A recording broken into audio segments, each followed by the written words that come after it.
touch, I can with just one touch, I can feel my body give it. So good day everyone. Today I will demonstrate how to solve a mathematical problem using the 4 steps problem solving strategy developed by George Polias. The 4 steps is we need to understand the problem, devise a plan, carry out the plan, and for the last one is review all the steps.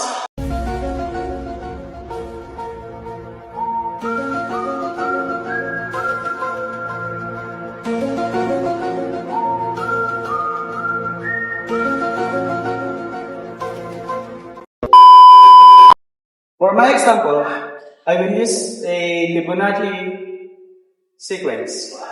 Then, as I said earlier, we need to apply the first step, which is the understand the problem. Now this is our problem. Find the 10th term in the Fibonacci sequence. The problem is find the 10th number in the Fibonacci sequence. What we know that the sequence is starts with the 0 and 1. And every next number is the sum of the two previous numbers.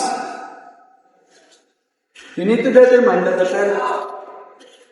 10th term in the Fibonacci sequence.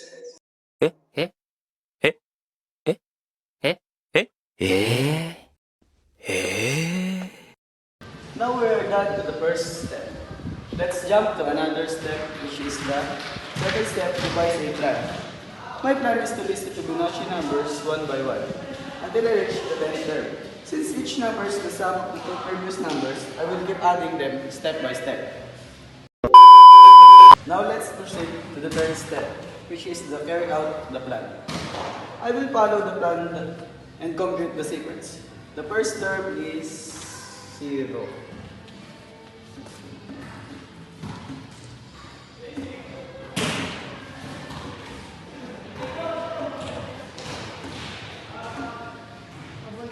Then the second one is 1.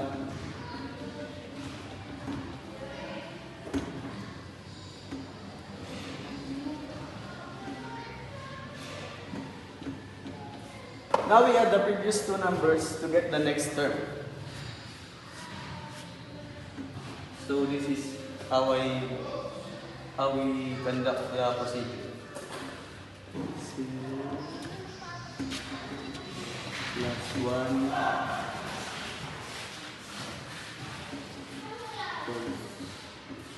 1.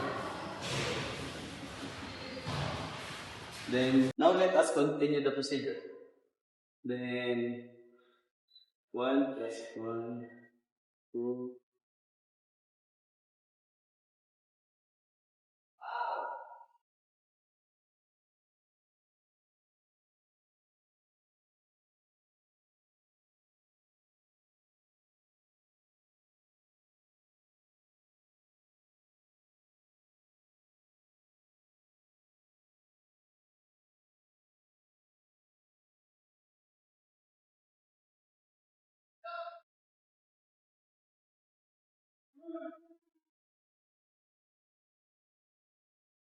A few moments later. So this is I solved the 10th term in Fibonacci sequence. I usually add 0 plus 1 plus 1 plus 2 plus 3 plus 5 plus 8 plus 13 plus 21. So I get the answer 34. This is the 10th term in Fibonacci sequence.